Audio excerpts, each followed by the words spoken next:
Selamat pagi bosku, jumpa kembali bersama saya Revita Febriani di channel Pilar Mas Investindo Sekuritas.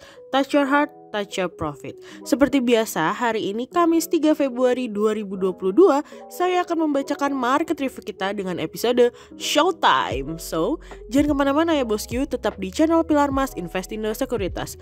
Touch your heart, touch your profit. Pionir Sekuritas Channel di Indonesia.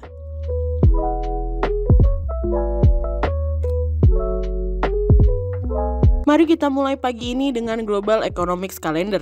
Yang pertama ada dari US MBA Mortgage Application, naik sebelumnya minus 7,1% menjadi 12% dari Bloomberg. Yang kedua ada dari US ADP Employment Change, turun dari sebelumnya 776k menjadi minus 301k dari Bloomberg. Dan yang ketiga ada dari Eurozone CPI month on month, turun dari sebelumnya 0,4% menjadi 0,3%. Year on year naik dari sebelumnya 5% menjadi 5,1% dari Bloomberg. Kita beralih ke corporate news. Yang pertama ada dari PT Teregra Asia Energy Tbk atau TGRA bersiap mengawal sejumlah ekspansi pembangkit listrik energi baru terbarukan atau EBT di tahun 2022 dari kontan.co.id. Yang kedua ada dari PT Trimuda Nuansa Citra Tbk atau TNCA optimistis kinerja perusahaan lebih baik di tahun 2022 dari kontan.co.id. Dan yang ketiga ada dari PT Satya Mitra Kemas Lestari Tbk atau SMKL terus mengembar pembangunan pabrik baru di Jawa Tengah yang sebelumnya sempat tertunda akibat efek pandemik COVID-19 dari kontan.co.id. Pada perdagangan hari Rabu 2 Februari 2022, IHSG ditutup menguat 76 poin atau 1,15% menjadi 6.707. Sektor teknologi, transportasi dan logistik, consumer cyclicals, financial, basic materials, properties and real estate, healthcare, industrial, consumer non-cyclicals, infrastruktur bergerak positif dan mendominasi positif IHSG kali ini. Investor asing di seluruh pasar membukukan pembelian bersih sebesar 326 miliar rupiah. Cerita hari ini akan kita awali dari India sudah, Australia bergerak. Setelah Gubernur Bank Sentral Australia Philip Lowe memberikan isyarat untuk pertama kalinya bahwa tingkat suku bunganya bisa naik pada tahun ini. Namun, ada syaratnya apabila pertumbuhan upah dapat terjadi lebih cepat sehingga dapat mengembalikan nilai inflasi secara berkelanjutan menuju target yang diinginkan yaitu 2% hingga 3%. Ini merupakan skenario yang ingin dicapai oleh Bank Sentral Australia. Namun semua itu bergantung bagaimana data perekonomian yang akan keluar nanti. Lowe mengatakan bahwa masih banyak ketidakpastian yang terjadi dari sisi penawaran, pasar tenaga kerjaan dan inflasi yang masih belum begitu tinggi pada saat ini.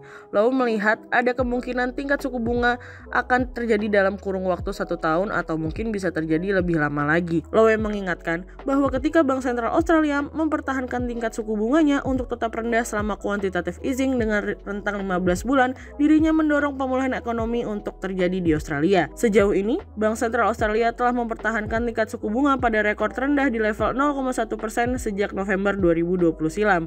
Dan menurut kami, tampaknya dengan situasi dan kondisi sekarang, kenaikan tingkat suku bunga Bank Sentral Australia masih di bawah 50% apabila kita berbicara peluang. Hal ini pun diamini oleh Bank Sentral Australia yang melihat kenaikan tingkat suku bunga tidak akan terjadi setidaknya hingga 2024 mendatang.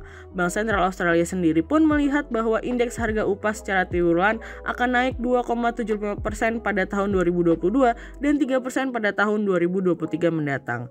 Kami mengharapkan bahwa pasar tenaga kerja akan pulih secara solid meskipun perlahan. Kali ini juga yang akan mampu memberikan keputusan kepada Bank Sentral Australia selain inflasi tentunya apakah tingkat suku bunga harus dinaikkan atau tidak. Cerita selanjutnya datang dari OPEC Plus beraksi. OPEC dan sekutunya setuju untuk kembali menghidupkan produksi minyak yang terhenti. Namun beberapa negara khawatir apakah mereka dapat memenuhi pasokannya apabila produksi ditingkatkan. Koalisi 23 negara yang dipimpin oleh Arab Saudi kemarin setuju untuk menetapkan untuk menaikkan nominal sebesar 400.000 barel per hari pada bulan Maret Maret mendatang. Namun beberapa negara anggota sebagian gagal dalam menaikkan tingkat produksinya.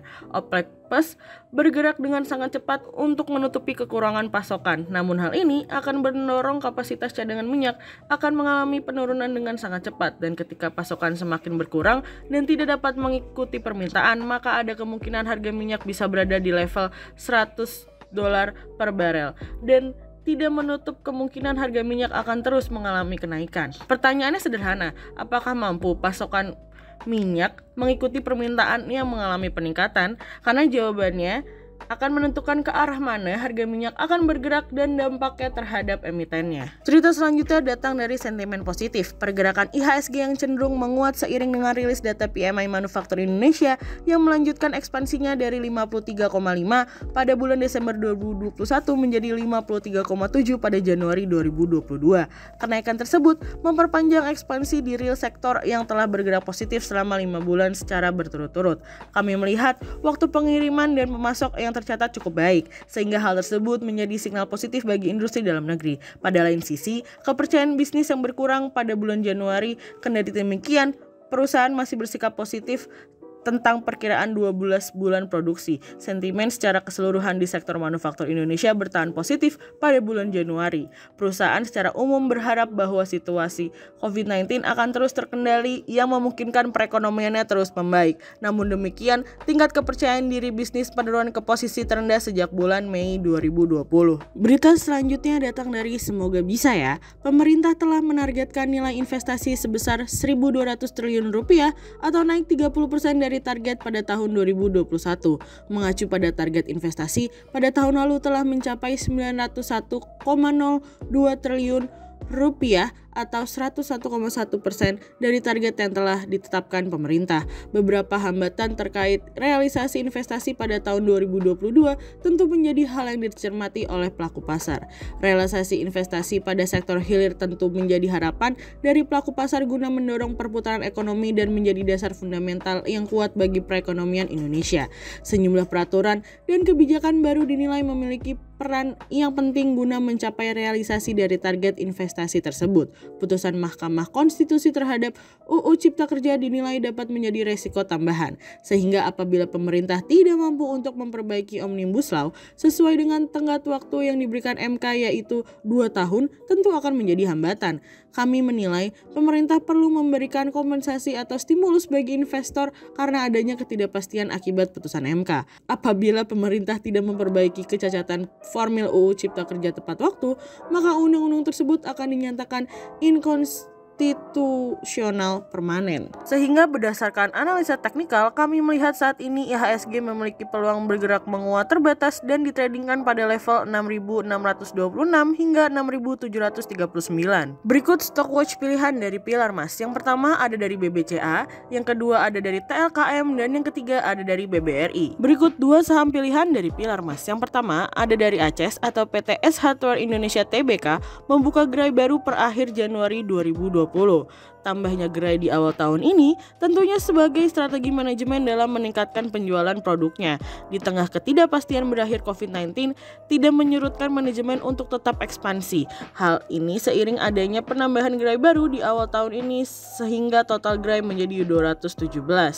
Sebagai informasi, penambahan gerai baru di tahun ini adalah S Express Mogorojo di Jalan Mogorojo Raya, Surabaya, dan S Buah Batu di Jalan Buah Batu, Bandung. Sehingga berdasarkan technical analisa, kami melihat pada tren dalam jangka waktu short term berpotensi untuk bearish dengan target 1050 dan probabilitas sebesar 45%.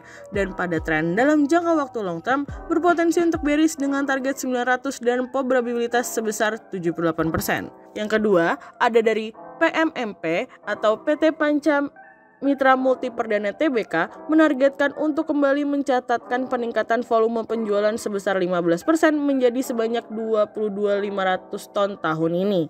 Sehingga berdasarkan technical analisa, pada tren dalam jangka waktu short term berpotensi untuk bearish dengan target 420 dan probabilitas sebesar 49%. Dan pada tren dalam jangka waktu long term berpotensi untuk bearish dengan target 360 dan probabilitas sebesar 67%. Berikut 40 saham pilihan dari Pilar Mas.